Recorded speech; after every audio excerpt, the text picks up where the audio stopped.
Galatians chapter 5, verses 22. Galatians. Galatians. Galatians po tayo.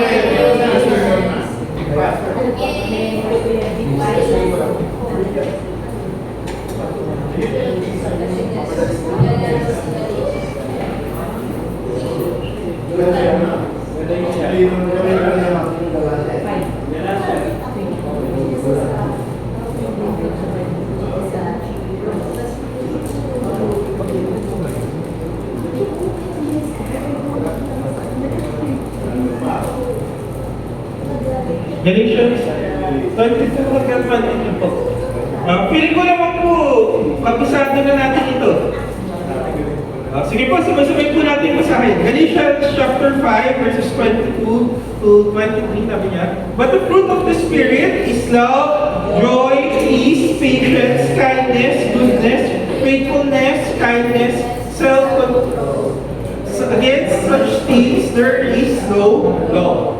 Muli po, Panginoon, sa pagbabasa ng kanyang salita. Yes, Lord, Father God, patuloy-tuloy kami lumalapit sa inyo ngayong araw na ito. Lord, we continue, Lord, to ask for your wisdom, Lord God, as we continue, Lord, study your word, Lord God, sa Lord, Sunday school. Patuloy kayo po, patuloy-tuloy na simula kita. Stay pray. Amen.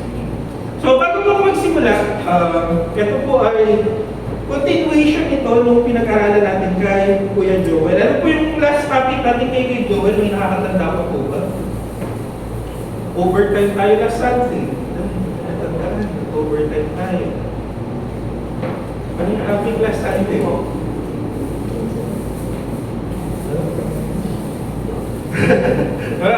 Yung about sa pagiging ambassador natin kay Christ, and it is to connect with the Holy Spirit. So, ayan yung ating topic last Sunday. Ngayon po, yung ating magiging topic is to cooperate with the Holy Spirit. So, bakit kailangan natin makipag-cooperate? I would start yung with two questions. Dalawang tanong lang tayo. Yung first question natin is, what is the fruit of the Holy Spirit? Anong yung fruit ng Holy Spirit? Ano ba yung mga fruits niya? And the second is, why should we cooperate with the Holy Spirit? Bakit pa kailangan makipag-cooperate sa Banal na Espiritu? So, ayun yung dalawang tanong lang po natin. So, yung first, yung what is the fruit of the Holy Spirit? I want you to, kasi madali lang po sinabi ko what is the fruit of the Holy Spirit. So, babanggitin nyo lang yung binasa natin. But I want to ask this. Pag sinabi nyo na fruits of the Holy Spirit, ano ito para sa inyo? Attitude. That's a very good, attitude po ang fruits of the Holy Spirit. Character at behavior. Ano pa po? Ano pa po meron sa fruits of the Holy Spirit? Attitude, character, it's your behavior.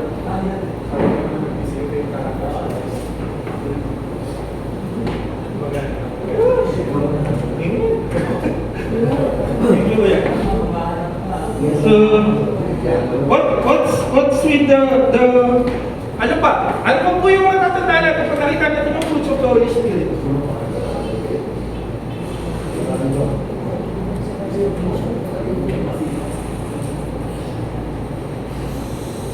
So it is a character, it is the attitude. Yung sagot natin is something that is within, diba? Nasa loob of yung fruits of the Holy Spirit. So mamaya po natin tanungin yung why is it important, pero doon muna tayo sa what is the fruits. What is the fruits of the Holy Spirit? So yung next po, yung fruit sa general idea, pag ikaw po yung nagtatanim, sino po dito mahilig magtanim? Ako po, may talent ako sa pagtatanim ng puno. Wala po akong talent sa pagtatanim ng mga halaman na maliliit.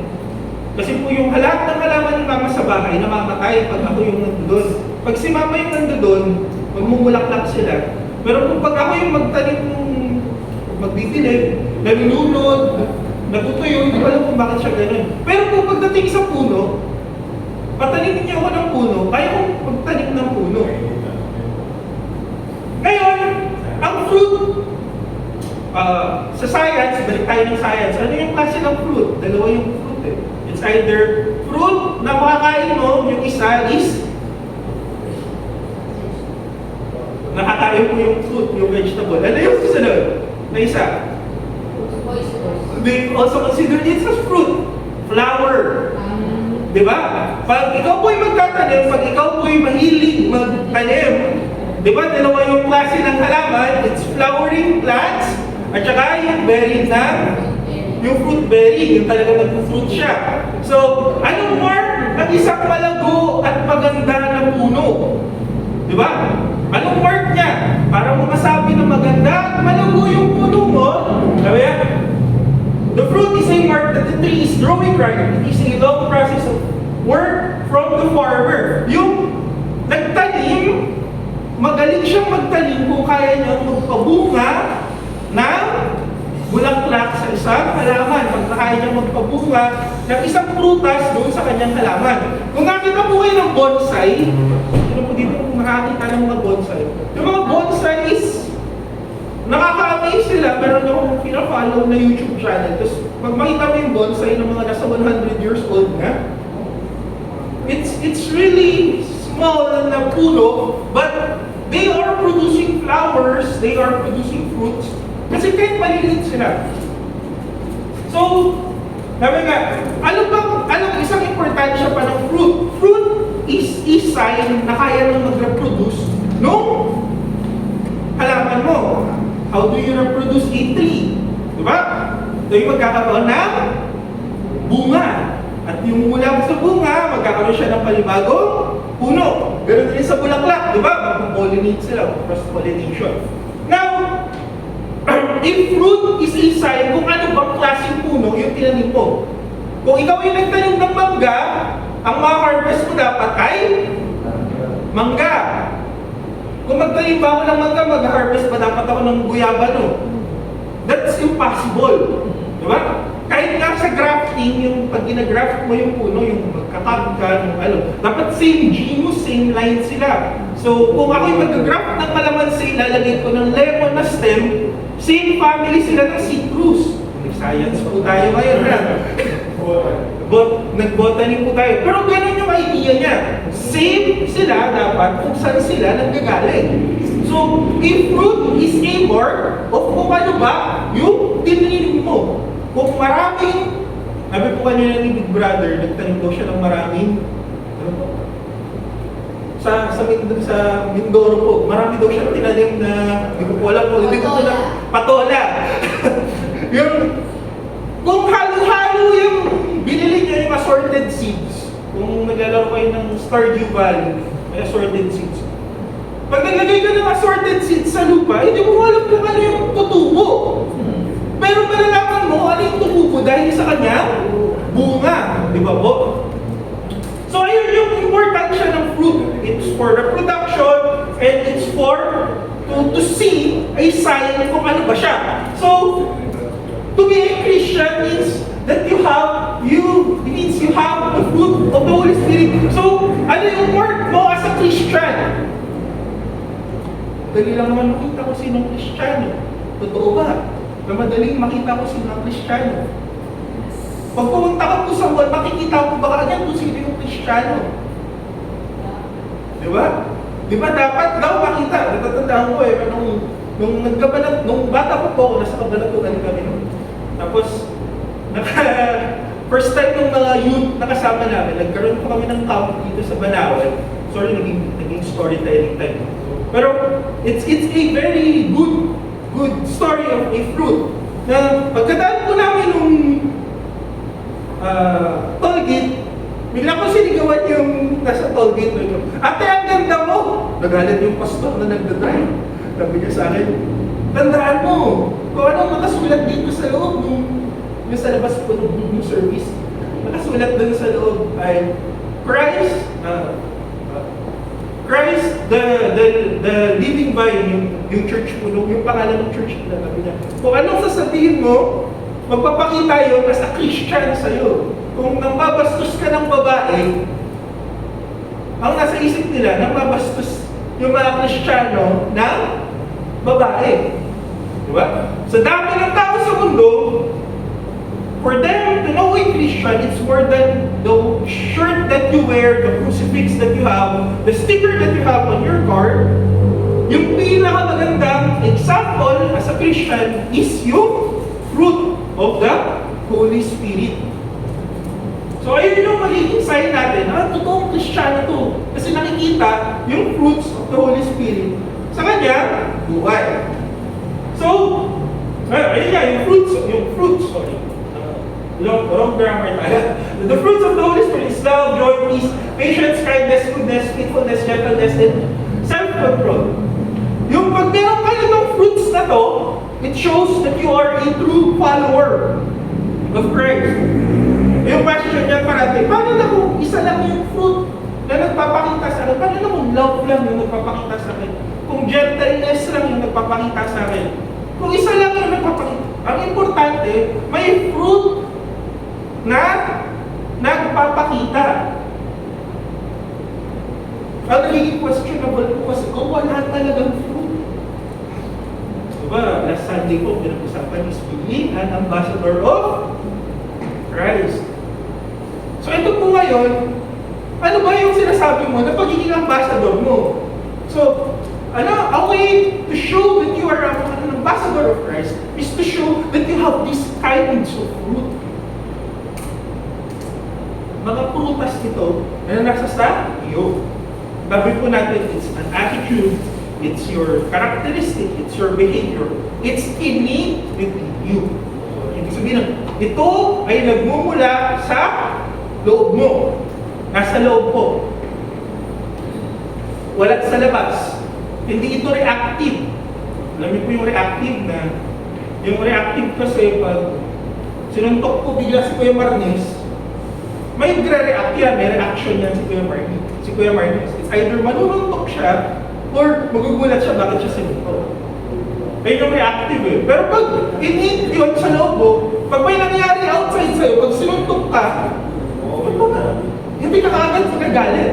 It's an innate nasa loob. Hindi ka lang nagre-react sa mga bagay. Now, naputol yung slides eh. Ito, Galatians 2:20, sabi niya, I have been crucified with Christ and I no longer live, but Christ lives in me. That I live in the body, I live by faith in the Son of God who loved me and gave Himself for me. Why is this important pagdating sa pagkakaroon ng fruit? I want you to read, to see kung ano po ba yung part dito na sasabihin natin, ano ba yung connection niya sa pagkakaroon ng fruit? Eh sinabi na nga, crucified ka, follower naman ako ni Christ. In the part where it's written, and I no longer live, but Christ lives in me. This is very important. Hindi na ikaw, wala nang puno si Kurt sa loob ng buhay niya. This is important po Wala nang puno si Kurt sa loob ng buhay niya. It's not me who's living. Hindi lang prutas ni Kurt ang makikita ng mga tao. Ang makikita na ng tao ay ang prutas na ni Holy Spirit, ni Kristo.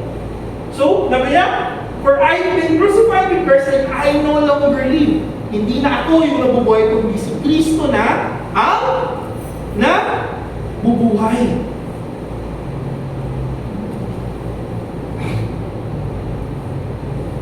So you see, it is not, balik po tayo din sa simula. Sabi dito, it is a long process of work from the farmer. Paano ka magkakaroon ng fruit of the Holy Spirit? You need to work with, saan ba nanggagaling? Yung prutas. Saan ba nanggagaling yung seed? Yung fruit of the Holy Spirit, yung seed nanggaling kay Ganyan po nanggaling yung seed na tinanim sa atin. Kasi po yan na. Sorry po, medyo mag-quiz tayo ngayon kasi nasip ng PowerPoint. Ano sinabi? I've been crucified with Christ and I no longer live, but Christ lives in me. So kanino na yung seed na nakatanim dapat sa atin? Christ. So it is not no longer me, hindi na ako. So ano yung second question? Why should we cooperate with the Holy Spirit? Kasi hindi tayo magkakaroon ng fruit, hindi magiging init sa atin yung fruits of the Holy Spirit kung ayaw natin makipag-cooperate.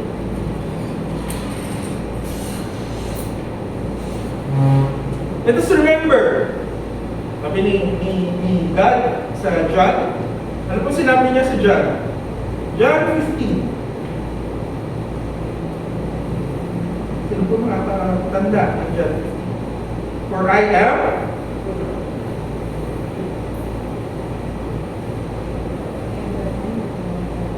Yes po. For I am the vine, for I am the true vine, and my Father is the vine dresser. And every branch that is in me that does not bear fruit, He takes away, and every branch that does not bear fruit, He prunes that it may bear more fruit. First fruit dito, alam niya? Sino yung true vine? Sino yung nabubuhay? Si Christ yung tunay na nabubuhay sa atin. Hindi tayo. And sino yung nag-aalaga? Sino yung nag-take care? Sino yung nagpapalaki? Yung Father. Sila yung nag-work together within us. So, in our life, we need to cooperate. What does it mean to cooperate? Kanina po napag-usapan natin, to obey God's command. Opo? Pag-usapan natin kanina sa preaching. You would follow. Hindi na ikaw yung masusunod. Hindi na ako, hindi na si Kurt yung masusunod. Ang masusunod na dapat, si Christ. Kasi siya na yung nabubuhay para sa atin.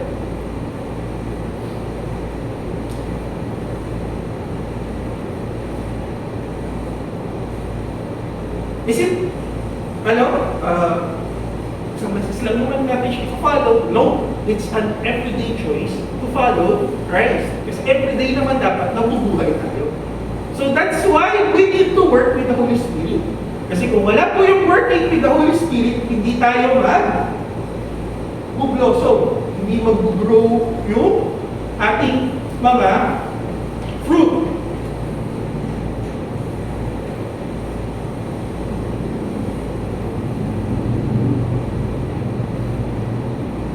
Now, kung po yung PowerPoint na to. Merong warning dito sa ating lesson for today. Kasi marami sa atin na nasa isip po natin,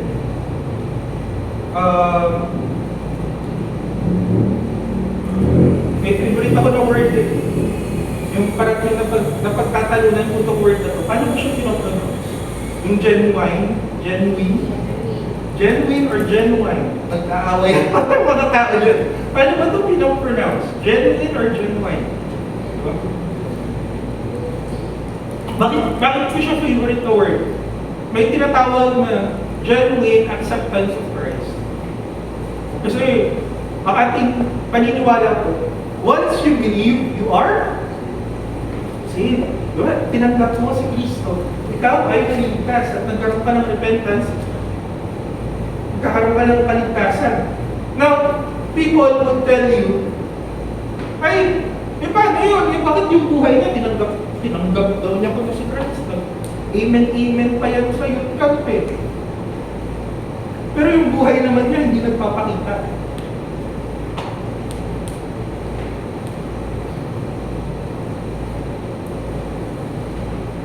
Sa kanya, hindi na magpapakita sa kanya yung pagmamahal ng Panginoon. I want you to open your Bibles in Isaiah 5:14. Sabi dito po sa Isaiah 5:14, I will sing for the one I love a song about his vineyard. My loved one has a vineyard on a fertile hillside. He dug it up, cleared it of stones, and planted it with choice vines. He built a watchtower on it and cut out a winepress on well. Then he looked for a crop of good grapes but yield only bad fruit. Now you dwell in Jerusalem, man of Judah, judge between me and my vineyard. What could have been done for my vineyard that I have done for it? When I looked for good grapes, why did it only yield, why did it yield only bad?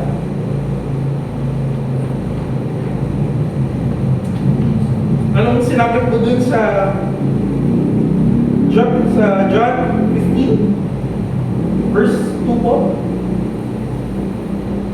Every branch in me that does not bear fruit, He takes away, and every branch that does not bear fruit, He prunes, that it may bear more fruit. I'm not speaking about yung status of your salvation, but I'm asking you right now,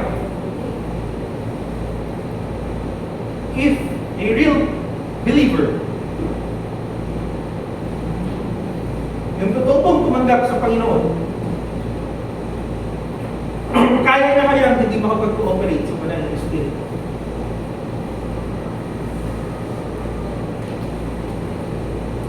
Diba? You cannot. In your life, in our life, if you have a genuine relationship with God, you would cling, you would want, gugustuhin mo na makipag-isa sa Panginoon at sumunod sa Kanya.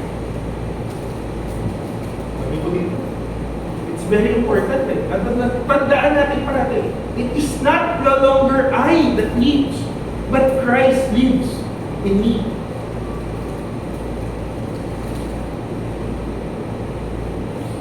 In this story, it's a warning for the people of Jerusalem. Sinabi ng Panginoon ito kay Isaiah. Nagtanim ang Panginoon, nagkaroon ng bad fruit. Bakit nagkaroon ng bad fruit? Kasi ayaw nila makipag-cooperate. Ayaw nila. Even today, maraming mga tao na nagsasabi sa kanila na hindi totoo kung Christian. But when they do not want to cooperate with God, they yield not the fruit of the Holy Spirit, but bad fruits from themselves. Bakit nagiging bad fruit? Kasi yung nakatanim, sino po nakatanim? Sila pa rin yung nakatanim. Hindi yung banal na Espiritu, yung nakatanim. Ayun po yung warning for us. For us not to sa dulo ng dila. For us not to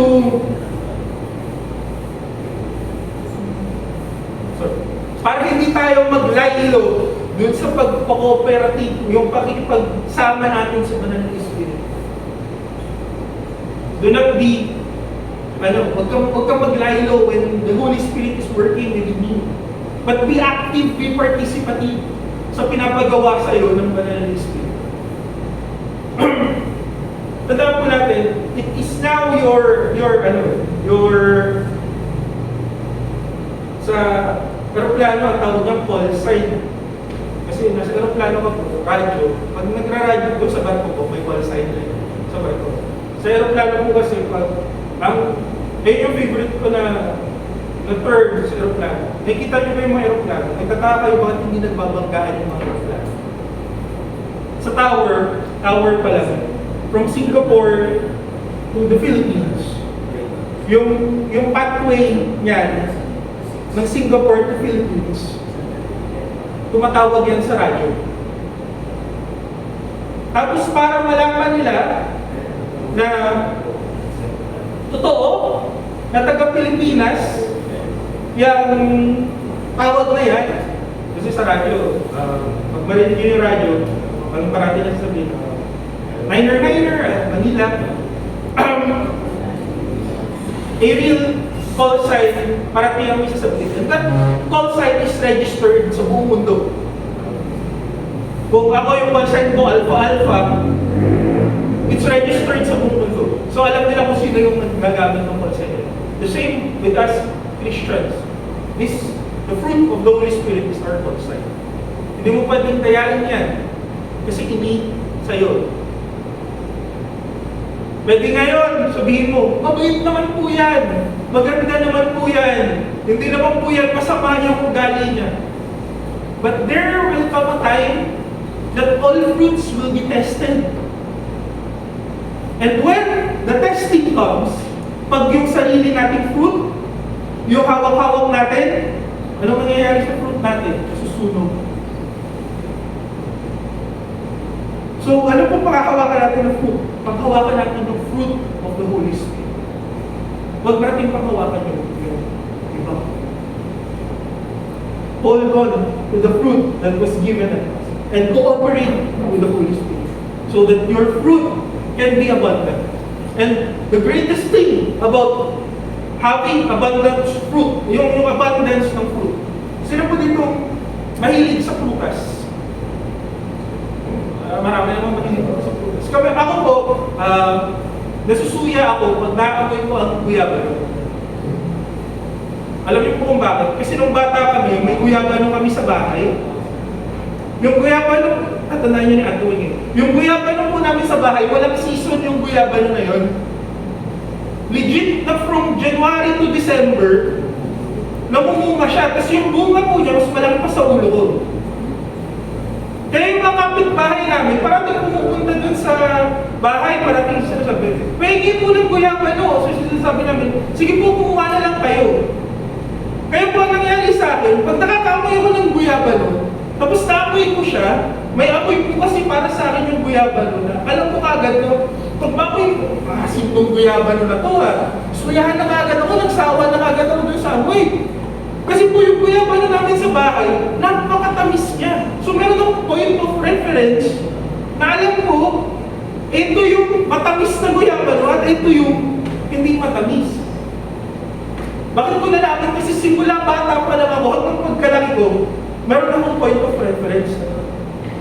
The same with Christians. Yung mundo natin, naririnig natin lahat ng masamang nangyari sa mundo. But when you decide to show the fruit of the Holy Spirit, ikaw yung magiging point of reference ng goodness. Ikaw yung magiging different. Ikaw yung magiging matamis, hindi maasim na prutas na binigay ng Panginoon.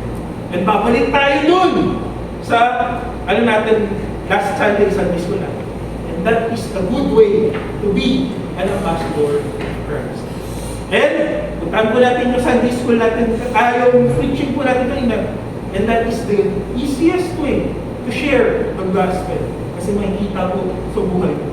You yourself will be an example of how good God is. At sinasabi ko po sa inyo, kung abundant yung fruit mo, hindi mo mapipigilan yung sarili mo na magbigay ng abundance na prutas, ng bigay. So, let us all cooperate po sa ating Panginoon at sa ginagawa po niya sa atin. Ayun lang po para po sa Sunday school natin. Tayo po yung manalangin. Yes Lord, Father God, patuloy kami. Lumalapit ngayong Sunday, Lord God, na ito, sa aming po rin paghiwa-hiwalay. Lord, nawa po rin, you remind us, Lord God, kung ano po rin yung mga napag-aralan po, Lord, ngayong araw nito. Continue, Lord, to be with us, Lord God, sa aming po rin. So we pray, Amen and Amen.